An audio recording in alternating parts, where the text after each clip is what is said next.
की ज्या ताटात लोक आहे आपण रडून सांगितलं रडून ऐकतात बाहेर गेले हसून सांगतात. तर नमस्कार मंडळी, मी शिल्पा साळुंखे. तर शिल्पा साळुंखे यूट्यूब चॅनलवरती परत एकदा तुमचं मनापासून मी स्वागत करते. तर मित्रांनो मैत्रिणींनो, आता 2-3 दिवस झालं शेतावरचं व्हिडिओ आले नाहीत. तर त्याच्या मागं कारण आहे की शेतावर मी 2 दिवस झालं गेलेलीच नाही, कारण की माझी तब्येत बरी नाही त्यामुळं. तर चला मित्रमैत्रिणींनो, तुम्ही सर्वजण कसे आहात? मस्त मजेत ना? तर चला मी पण मस्त मजेतच आहे म्हणायचं. आता बरं वाटतंय, तब्येत बरी आहे, दवाखान्यातनं वगैरे आलेले आहे, त्यामुळं आता बरं वाटतंय. तर उद्यापासून आपलं शेतावरचं व्हिडिओ येतील. तर चला आज म्हटलं छोटासा ब्लॉग आपण घरातला पण करावा, कारण की घरी असल्यावर पण शेतकरी काय करतो, शेतकऱ्याची बायको काय करते, तर हे तुम्हाला सर्वांना माहीतच आहे की एक लेडीज हाऊसवाईफ पण असते आणि मिस्टरांना पण शेतावरती मदत करते मी. आणि घरचं सुद्धा माझ्यावरतीच असतंय की घरी काय करायचं काय नाही. तर आता वाजते त्या दुपारच्या 4 वाजले त्या, आणि बसल्या बसल्या मनात आलं की चला छोटासा ब्लॉग करावा. तर मित्रांनो मैत्रिणींनो, कसं आहे, शेतावर मी नाही गेली तर कारभाऱ्यांवर खूप सारा लोड येतो कामाचा. तर चला ते ॲडजस्ट करते त्यातूनच, की कसं असतंय शेतावरती लेडीज असली तर झाडलोट म्हणा, जनावर धुवायची म्हणा, नाहीतर शेणघाण हे कसं व्यवस्थित स्वच्छ क्लीन असतंय. आणि कारभारी शेडवरती असले की शेडवरती खूप सारा राडा करून ठेवतात. एवढंच की मी आजारी असल्यावर ते धारा जनावरांच्या व्यवस्थित आणि जनावरांना पोटभर खायला घातलं तर ते समाधान वाटतं. राडा काय 2 दिवसानं जाऊन सुद्धा काढता येतो, कारण की तब्येत बरी नसल्यावर त्यातून सुद्धा गेली तर परत जास्तच ॲडमिट करायची बारी आहे. म्हणून 2 दिवस आराम करायचा आणि तिसऱ्या दिवशी जाऊन सगळा राडा काढून टाकायचा शेडमधला कचरा. तर कारभाऱ्यांना म्हटलं झाडलोट राहू द्या, फक्त जनावरांना पोटभर खायला घाला आणि व्यवस्थित त्यांना खाद्य वगैरे पाणी हे सर्व कारभारी करतातच. खरं कसं आहे, झाडलोट मला शेडवरती गेल्यावर व्यवस्थित लागते, कारण की शेडवरती जास्त असा राडा असला की बरं वाटत नाही. 4 दिवस जरी मी आजारी पडली आणि परत शेडवरती गेले तर मी अक्षरशः रडते तो राडा बघून, कारण की थोडा वेळ रडते गेल्या गेल्या आणि नंतर कामाला लागते. तर माझा पूर्ण दिवस जातो तो राडा काढण्यात. की कसं असतंय, आपण रेड्या आहेत आमच्या, त्या बांधायचा जो जागा आहे तो साफ करावा लागतो. परत आपली शेळी, परत तुम्हाला सांगतो कोंबडी आतमध्ये ज्या रूममध्ये घालतो आपण, तो रूम ते मी जास्त तोपर्यंत लोटत नाही ते त्याच राड्यामध्ये आतमध्ये ढकलून देतात, कुलूप घालते त्याने येते ती. दुसऱ्या दिवशी गेले की कुलूप काढायचं, परत बाहेर सोडायची, तर परत आतमध्ये तसेच हाय त्या म्हणजे ह्याच्यात घालते ती, त्याच्यात काय ती लोटझाट करत नाही ती. मग गेल्यावर भरपूर राडा असतोय, ते शेळी आणि कोंबड्या आतमध्ये घातलेल्या असतात ना रूममध्ये, वास पण खूप येतो आणि राडा पण असतो. मग मी गेल्या गेल्या झाडून घ्यायचं आणि पहिल्यांदा एसटीपीनं पूर्ण रूम धुवून काढायचा आणि नंतर कामाला लागायचं दुसऱ्या, कारण की त्या वासामुळे सुचत नाही, कारण की रोजच्या रोज क्लीन केल्यावर वास येत नाही. आणि 2-3 दिवस जर पॅक रूम राहिला त्याच्यामध्ये ते कचरा, जे कोंबड्यांची शीट म्हणा, शेळींच्या लेंड्या, जो म्हणजे मूत, हे सर्व एकत्र होऊन त्याचा खूप वास मारतो, बरोबर ना? तर आता उद्याला माझ्या मागं खूप सारं काम आहे. तर आज बोललेत की जनावर धुवून घेतो मी. तर यशराज पण दुपारचाच आलाय शाळेतून, कारण की त्याच्या शाळेमध्ये बाजार आहे लहान मुलांचा, आणि तो काय झालाय बहुतेक, म्हणून तो 3 वाजताच आलाय. आणि पप्पांना जनावर धुण्यासाठी मदत करायला शेडावरती गेले. तर काल आम्ही मका सुद्धा टोकून घेतला, तर मस्त दाखवलेलं मक्याला रान मी सरळ केलेलं, त्याच्यामध्ये मका टोकून घेतला. आणि मी नव्हती गेली, माझ्या मैत्रिणी आहेत त्यांनाच सांगितलं मी की मका टोकून तेवढा द्या माझा.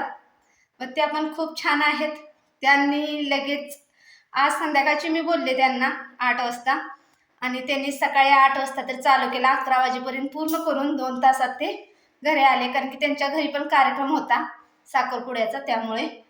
तर मैत्रिणी पण जीवाभावाला होतात हे ह्याच्यावरनं कळालं, कारण की एकच शब्द टाकला मी की मला मका टोकून द्यायला पाहिजे, मी आजारी आहे. तर त्यांनी मदत केली आपल्याला आणि मका आपल्याला टोकून दिला. आणि कालच मका टोकल्या टोकल्या लगेच कारभाऱ्याने पाणी सुद्धा शेताला सोडलं.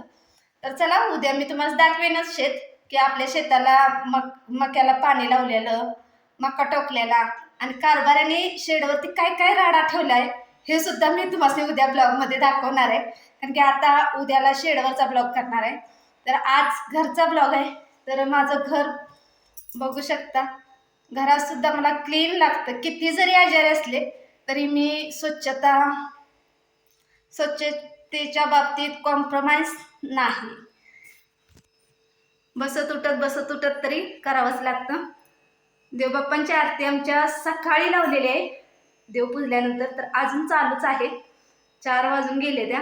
तर आता दुसऱ्यांदा फक्त त्यात तेल सोडायचं. म्हणजे घरी असो किंवा नसो तेल पूर्ण म्हणजे ते आरती पूर्ण भरून ठेवली तेलाची, की वात विजतच नाही. संध्याकाळचं सुद्धा नाही आणि दिवसभर पण नाही. काय काय वेळेस होती हलगर्जीपणा, की वात बदलायला वेळ भेटत नाही. ती वात जर खराब झाली की होऊन जातं विजते, असं काय नाही. आणि आपल्या घरामध्ये 3 मेंबर आले त्या, तर ते तुम्हाला मी दाखवणार आहे की 3 मेंबर कोण आहेत. कारण की घरामध्ये आपल्या कोण ना कोण असल्याशिवाय बरं वाटत नाही. यशराज शाळेत गेला, कारभारी शेडावरती गेले, तर घरात करमत नाही. कोणतरी बोलायला पाहिजे ना. तर आपली परी होती, ती तुम्ही बघितलेलीच पहिल्या ब्लॉगमध्ये. परी म्हणजे काही लोकांना नवीन आलेत त्यांना माहिती नसेल.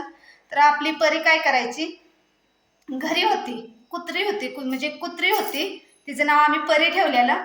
आणि बरेच 2-3 वर्ष म्हणजे आमच्याकडे ती कुत्री होती आणि खूप छान होती. आम्ही घरात असं तिला, काही लोक म्हणायची मोकळी सोडू नका, तरी आम्ही घरात मोकळीच सोडायचो तिला. आपल्या मागणं फिरायची, खायची, बसायची, उठायची, म्हणजे लय भारी होती. खरं काय व्हायला लागलं, आम्ही शेडवरती दिवसभर असायचो, सकाळी गेलो की संध्याकाळी यायचो. मग तिला आतमध्ये घालायचो. मग ती खूप सारा दंगा करायची, रडायची.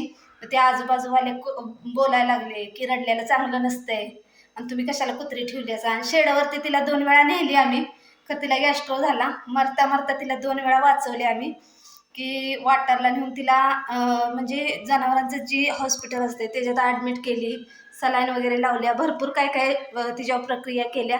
नंतर ती चांगली झाली. मग आता शेडवरती नेलं, परत ती आजारी पडेल म्हणून ह्यांच्या मित्राला ती परी दिली. तर आपली परी जवळ गेलेली नाही, बीड जिल्ह्यामध्ये गेल्या. तर बीड जिल्ह्यामध्ये आपली परी आहे व्यवस्थित.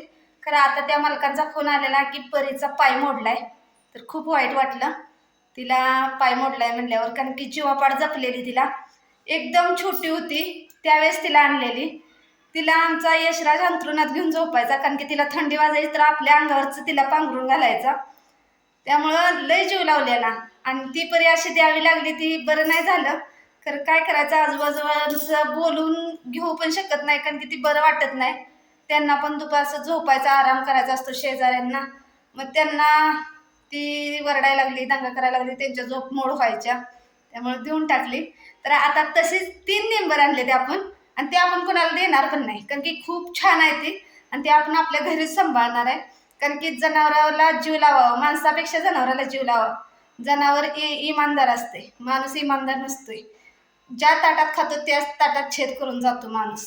तसं जनावर नाही. जनावराला अर्धी कोर भाकरी टाका, तो इमानी राहतो. बरोबर ना. तर चला तुम्हाला मी दाखवते आमच्यात कोण आलंय ते. तर मंडळी ही बघू शकता, आमच्यात मनीम्याव आल्या. तर 1 सोडून 3 आहेत. तर 3 छोट्या छोट्या मनीम्याव आणले त्या. तर 2 इथं दिसते त्या, अजून एक बाहेरच्या रूममध्ये असेल, हॉलमध्ये दिसते बहुतेक. तर खूप छान आहेत आणि खूप भारी वाटतं या. आणि त्या आल्यामुळं जरा घरात दंगा पण चालू आहे, कारण की त्या नव्हत्या तर एकदम शांत घर. आणि दिवसभर यशराज शाळेमध्ये गेला, कारभारी शेडावरती गेले, आणि मी काय कारणास्तव घरात राहिली तर शांतता. तर आता खूप सारा दंगा आहे, म्याव म्याव म्याव चालूच आहे. तर चला साफसफाई करून घेते, म्हणजे आज काही मी शेडावरती जाणार नाही, कारभारीच आवरून शेडावरचं येणार आहे ती. तर चला बघूया, पुढचा ब्लॉग कंटिन्यू करा.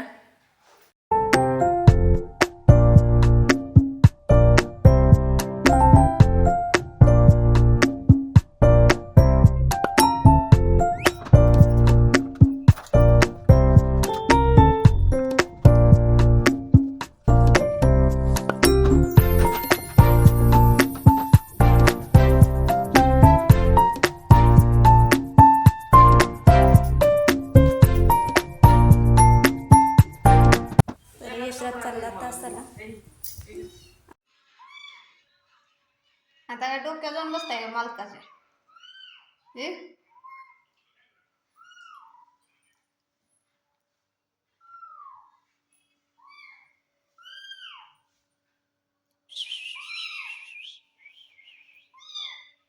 धर कान धर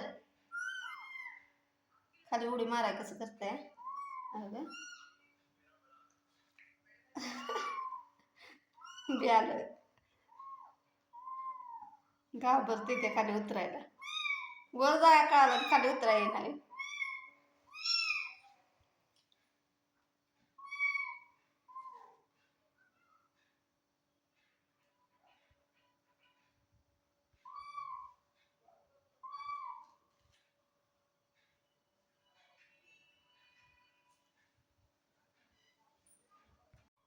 तर मंडळी मी तुम्हाला म्हणलेलं आपल्यात नवीन मेंबर 3 आले तर बघा ही मांजर आहे तर किती छान वाटते बघा तर अशीच एक सेमच आहेत 3 आहेत तर देऊया म्हणलं 1 2 कुणाला तरी आणि एकच ठेवूया तर यशराज आणि यशराजचे पप्पा म्हणतात नाही तिन्ही पण ठेवायची तर आपल्यात दूध वगैरे आहे त्यांना घालाय त्यामुळे काही प्रॉब्लेम नाही अरे अरे अरे अरे आई कारभारांच्या अंगावर कशी तिन्हीच्या तिन्ही बसले गणपतीची डेअरीवर बघा